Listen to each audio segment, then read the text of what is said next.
Recently, I've kind of fell into the trap of always approaching photography like it has to be quite a big event in order to make it worth my time. For example, waiting for a full day off, getting up early and visiting an area rich in photo opportunities and subjects to maximize what I can squeeze into a day's work. A lot of the time for me, that way of shooting means driving for an hour plus, very big walks, or staying in a particular area for a very long time in order to maximize the chances of different stuff happening throughout the period that I stay there for. There is a slight issue with only ever looking at photography that way though, because while I've been waiting and planning those bigger days out, I've been massively neglecting the quick wins right under my nose. I've got a list in this notebook of possible photos I've wanted to take for a long time. Actually, one of them on there is brand new. The others I've had mentally planned or pinned on Google Maps for well over a year. One of them I've actually been to before, like a year and a half ago.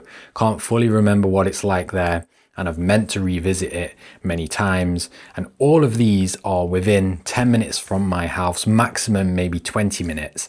And despite that, I've still failed to go there, which is very counterproductive, I would say. So yesterday morning, I put a stop to that and nipped out. No long hikes, just quick visits to standalone subjects, and I'll elaborate on this a bit more throughout the video. All right, so just pulled up to the first spot. I'm going to walk about 1 second down this track behind me here, and there's a nice old abandoned car, or at least a car that's just sitting there anyway. This was actually recommended to me by a viewer. Kevin, if you're watching, thanks so much for the recommendation. We're literally like 10 minutes from where I live, so it fits perfectly for this sort of quick trip out mission. And this wasn't planned at all, but it's actually just pretty miserable today, rainy, but it actually might add to this one particular subject. I don't know about the others, but again, you know, if I was finishing work on a random work day or something, maybe on a longer spring evening, this is somewhere I could literally just skip my house, come to for 10-20 minutes, get some nice shots of, and then go home again.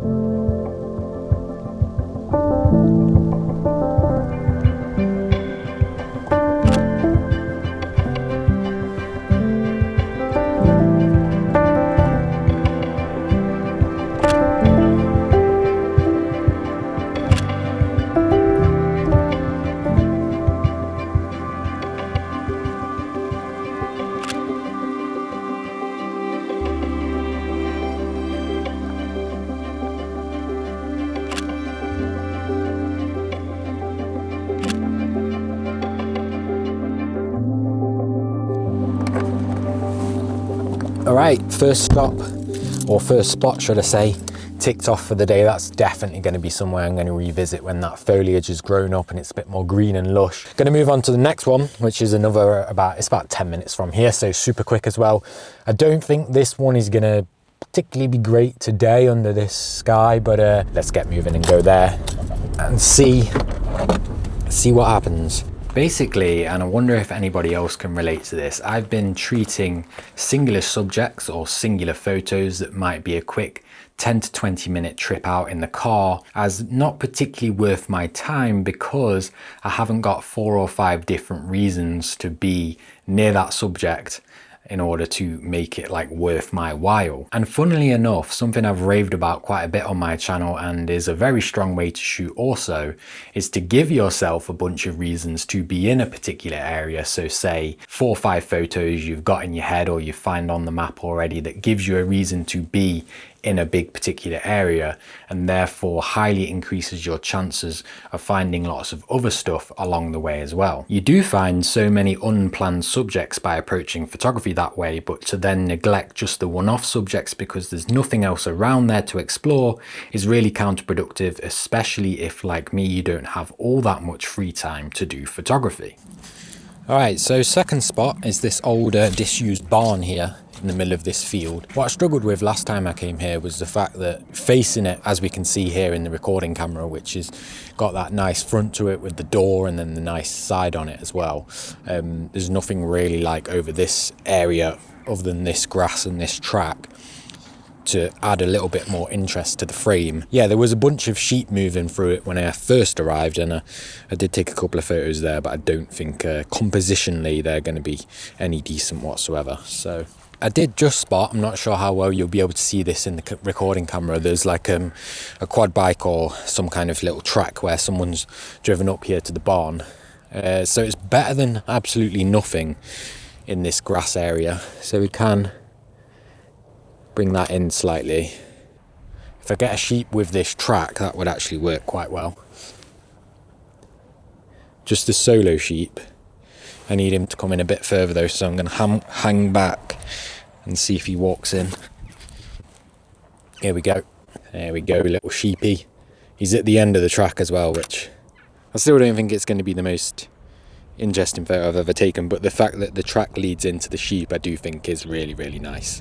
One last idea is to maybe hide that mud and hay there behind this wood here and have the building to the left and this wood to the right to give us something on either side, and then shoot at about, well, let's just go as open as the lens will go, 2.8.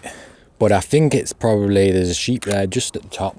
I think it's probably like unnecessary to have that in the foreground really. If conditions in the sky and stuff wasn't so dead and flat, I'd probably say that would be much more viable. Time's moving fast, so let's crack on to our next drive-by spot. Right, I have a slight feeling that the lens I'm recording on is just getting covered in rain. There's not much I can do about that. So 10, if not 5 minutes from the last spot we were at, there's a nice small little church up here, really tucked away on top of this hill. Nothing around here other than fields, and there's a farm next door there. Oh, we're opening it the wrong way.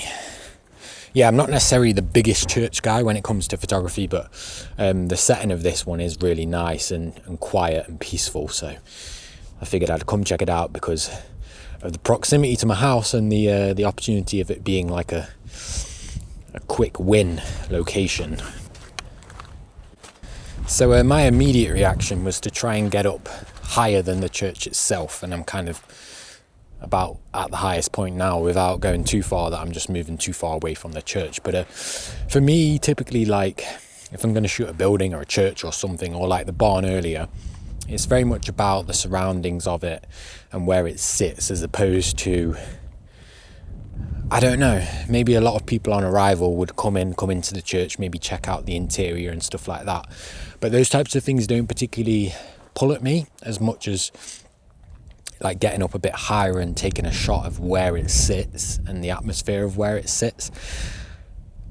I think, if I'm getting my point across there, I've positioned myself here because of these orangey bits of grass here that run down there. I do think if something particularly nice, like some golden light and maybe even a nice sunrise or something was happening, then this could be quite a nice scene. So I decided in post to process these in black and white. The flatness of the light and weather by this point was stripping the area of any life whatsoever, but the church looming in the landscape still looked quite powerful to me. I wouldn't say any of these are keepers, but for somewhere so close to home I can revisit at a moment's notice, it has definitely backed up the beauty of these quote-unquote quick win spots, and reminded me to remember to get out to them whenever possible, even if that means for an hour before having to resume general adulting like washing the dishes. I'd be very eager to get here for a sunrise whenever it stops raining in northern England. Big shoot days that you've meticulously planned out and might require a bigger drive or maybe a big hike or staying in the area for a long time in order for conditions to play ball or something like that are absolutely great. But on the flip side of them, because they take that much more effort in terms of maybe the drive, the walk, the planning, you're likely to maybe only attempt them once or twice a month, depending on how much time you have, of course. Whereas singular subjects or a singular image that you've got in your head might only take a couple of seconds to decide you're actually going to go out and get that photo. You could literally be sitting there in the morning looking out the window and thinking, it's absolutely beautiful out there today, I'm going to quickly go get that photo. And the amazing thing about this is I feel that it takes a lot of pressure away from making the most of that photography day. You don't feel like you have to make it a success or come away with like a big series of incredible work, because you're just there to take either that singular photo or a bunch of different photos of like this little subject that you enjoy that's close to home. And by doing that, You know, even if it doesn't go to plan, you could nip there the next day if you wanted to, or the next week. You could go there twice a day if you really wanted to. Whew. It doesn't look like it's cold today, but it's brutally cold.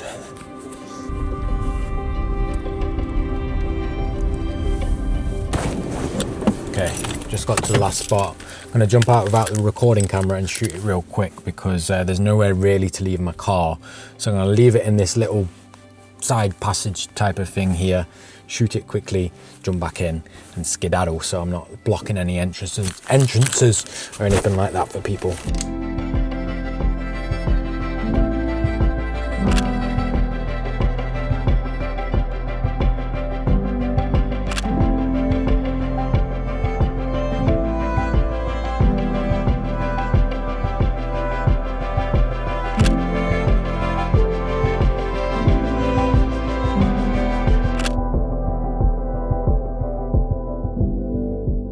So conditions yesterday were pretty dismal, let's be honest, very, very flat. And I do think I want to visit each of those subjects throughout this video. Again, especially as the seasons change and as we move into spring and we start getting a bit more life in the scenes out there. And I think that kind of puts these singular subjects or one-off photos into perspective, because I very much can just jump in the car, drive for 10 minutes, when those things align, and grab those photos. Small wins and easier local photos still accumulate into a bigger body of work over time, and if we manage to stack up small win after small win, then we're really actually moving the needle forward quite drastically. So if you're still with me this late into the video, I'm willing to bet that you've also got a subject, maybe multiple subjects, or maybe a photo that you've visioned in your head, perhaps somewhere that you've drove past like every day on the way to work, and for whatever reason, probably for no reason, you haven't actually just gone and taken that photo. So let me know in the comments if you have one of those subjects, what is it, and tell me that you're going to go and shoot it this week or next week and quickly nip out and tick it off. Photography doesn't always have to be this major grand event or a full weekend shoot or an 8 AM till 8 PM day in order to make it meaningful. With all that being said, I hope you got some inspiration from this one, and as always, I'll see you in the next video.